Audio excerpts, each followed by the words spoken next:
এখানে regime change হয়েছে, একটা রেজিম চেঞ্জ অপারেশন হয়েছে। এখানে 2000 লোক শহীদ হয়নি, এখানে জাস্ট একটা চক্রান্ত হয়েছিল এবং হাসিনাকে উৎখাত করা হয়েছে। এখানে রেজিম চেঞ্জ হয়েছে, একটা রেজিম চেঞ্জ অপারেশন হয়েছে। এখানে 2000 লোক শহীদ হয়নি, এখানে জাস্ট একটা চক্রান্ত হয়েছিল এবং হাসিনাকে উৎখাত করা হয়েছে। দেশবাসী এবার শুনলেন তো, বিশ্বাস করলেন তো যে আমরা যে পূর্বে 5ই আগস্টের পূর্বে বারবার মাননীয় প্রধানমন্ত্রী শেখ হাসিনা তখন প্রশাসন বারবার আপনাদেরকে বলছিল, এবার অফেনলি সেটা আর প্রকাশ হইল। এখন কি আপনারা বিশ্বাস করলেন তো? কেন করা হয়েছে? এই বাংলাদেশ ভূখণ্ডটাকে বিক্রি করার জন্য ইতিমধ্যে আপনারা জানেন বিক্রি হয়ে গেছে। কক্সবাজার সেন্টমার্টি থেকে শুরু করে বিক্রি হয়ে গেছে।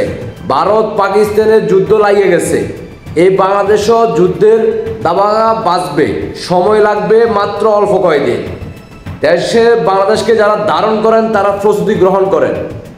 বাংলাদেশ সেনাবাহিনীকে দৃষ্টি আকর্ষণ করব, যদি বাংলাদেশের সাথে কোনো দেশের যুদ্ধ সংঘটিত হয়, এটা একান্ত পুরোটাই সাফার করতে হবে বাংলাদেশ সেনাবাহিনীকে। বাংলাদেশ সেনাবাহিনীর দৃষ্টি আকর্ষণ করব। এখনও সময় আছে।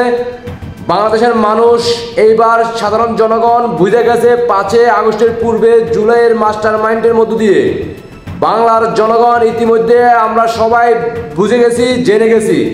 এখন আপনারা যে কোনো সিদ্ধান্ত নিতে পারেন। ইতিমধ্যে আপনারা সবাই অবগত আছেন, ভারত পাকিস্তান যুদ্ধ শুরু হয়ে গেছে।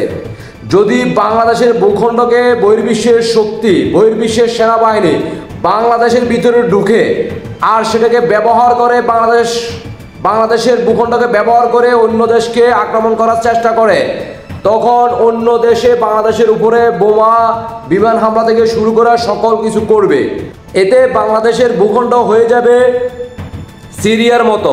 তাই বাংলাদেশ সেনাবাহিনীর দৃষ্টি আকর্ষণ করব, দ্রুত ডক্টর সুদি ইউনুসকে এবং কি উপদেষ্টা মণ্ডলী আসিফ নজরুল থেকে শুরু করা যারা আছে ইতিমধ্যে সবাই চিহ্নিত, তাদেরকে দ্রুত বন্দী করুন, তাদেরকে দ্রুত অ্যারেস্ট করেন, তাদেরকে বন্দী করেন। এই বাংলার মাটির ভিতরে, বাংলাদেশের ভূখণ্ডের ভিতরে বহির্বিশ্বের শক্তি, বহির্বিশ্বের সেনাবাহিনী প্রবেশ করার আগে, তারা সিদ্ধান্ত নেওয়ার আগে আপনারা দ্রুত সিদ্ধান্ত গ্রহণ করুন। সোনার বাংলাদেশকে আপনারা ধূলিসাৎ করবেন না, এটার জন্য পুরোটাই দায়ভার থাকবে বাংলাদেশ সেনাবাহিনী। বাংলাদেশ সেনাবাহিনীর দৃষ্টি আকর্ষণ করব, আপনারা বাংলাদেশের সাধারণ জনগণের ভাগ্য নিয়ে চিনিমিনি খেলবেন না। আপনারা বহির্বিশ্বে শান্তি মিশনে, বহির্বিশ্বে গিয়ে আপনার সম্মান অর্জন, আপনাদের বিগত দিনে অন্য দেশকে নিরাপত্তার জন্য কাজ করে গেছেন। এবার নিজের দেশকে, নিজের মাতৃভূমিকে রক্ষা করার জন্য, দ্রুত ডক্টর সুদি ইউনুস গংদের উপদেষ্টা মণ্ডলী সবাইকে রাজবন্দী করুন। এই বাংলার মাটিকে রক্ষা করুন। আপনাদের পাশে আছে বাংলাদেশের সাধারণ জনগণ থেকে শুরু করা 71 সৈনিক, মুক্তিযোদ্ধার সৈনিক, বঙ্গবন্ধুর সৈনিক, মাননীয় প্রধানমন্ত্রী শেখ হাসিনার কর্মী। আমরা সবাই আপনাদের পাশে আছি, আপনাদের ভয় নাই। দ্রুত তাদেরকে রাজবন্দী করুন, দ্রুত পদক্ষেপ নেন। বাংলাদেশের উপরে এফেক্ট আসার আগে আপনারা সিদ্ধান্ত গ্রহণ করুন।